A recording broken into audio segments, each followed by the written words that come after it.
Konnichiwa, Kizan here again, and today we're looking at the System 16 board, otherwise known as Eswat, and I've done a fair bit to it, to be honest with you. Firstly, the ROM board. I've fixed up those bodged up trays, and you see there I've got a couple of jumper wires running over to the two respective points. That was one thing, and also I did replace those two broken capacitors. I replaced them all, just because, why not, and I did the one in the middle as well. I've cleaned up all the ROMs because they all seemed a bit corroded, and I just thought, clean up, why not? And on the main board, I did do a pretty much almost entire cap replacement just in case, because I didn't really want to trust the old board, the old caps. Now I haven't changed that one there, those three, or all the non-polarized ones, mainly because A, they don't tend to fail so much, and B, well, to replace all those caps, I pretty much damaged a lot anyway. So, the damage hasn't actually destroyed the board, but I'd just rather not go on to doing it. And here we have the M68K, which is the encrypted CPU. These are absolute pains in the asses, because if that battery there fails, you'll lose the game. Again, Luke had a similar issue with what was it? It was another System 16 game, but I think it was called Beirut, I think it was. Very quick test: if you don't have a multimeter, just get a standard LED, and you'll notice, and I was kind of surprised to see this, and also quite annoyed, if it lights up that bright, it's a good battery. Pretty much, yeah, this battery's good. It looks like it's the original one, so I'm fairly confident that this hasn't failed, but I can't tell. I really can't. So, I mean, at the minute, what it does is it does nothing. I don't get any video output, and the best I get is from the speaker. It seems to be amplifying whatever it hears from the 12-volt line. So, because of the fans on the power supply, they rotate.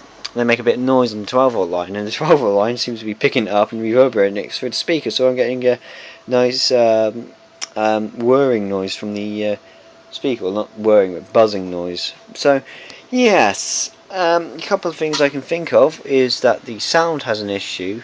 System 16s have a bloody annoying connector. They are technically jammer compatible, but they're not. If you plug a jammer harness into it, it won't kill it, but it won't do it any good. The actual pin out goes ground, 5-volt, 12-volt, and then coin counters. And then the video, instead of being over here, it's all the way down here. It's on these.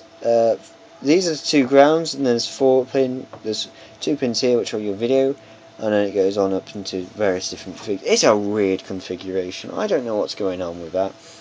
But needless to say, it's still not seeming to do much. Obviously, the first thing I did was replace those traces, and all the pins on the ROM seem good. Those two seem to be connected all to the board, so that's not an issue. It's not the fact that the ROMs aren't there, it's the fact that the game's not running them. So whether that's to do with the CPU, whether there's a hidden fault, I don't know.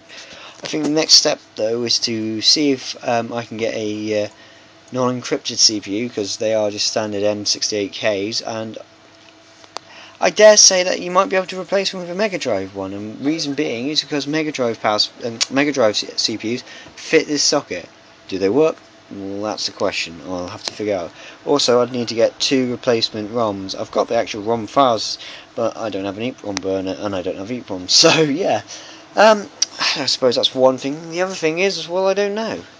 Could be that it works, but I'm not getting any image. So, Anyway, a quick update on the System 16 board. And yeah, I shall keep you updated on it. But like I say, if you want to know if your battery's okay, if you strip off the top cover and get an LED, you'll know. Dropping stuff already. Oh, fuck! Twice now. I'm not in a good mood today. There's a flat side on an LED, and once you see that flat side, you won't see it on camera, but if you pick up an LED, it'll have a flat side. That flat side, well, the pin right next to that flat side, that's your cathode, or your minus. And on the battery, these are C2032 batteries.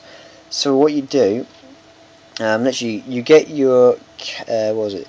Your cathode, and you put it on top.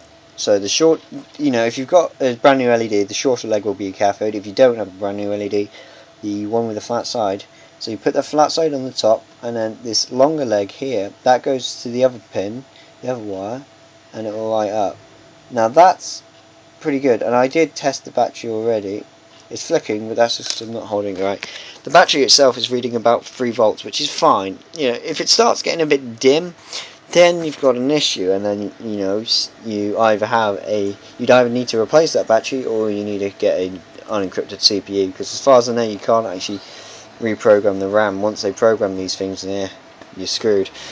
And yeah, on Eswat, this isn't not all the System 16 games are encrypted on the main CPU. Some are encrypted on the Sound CPU, which is under this label.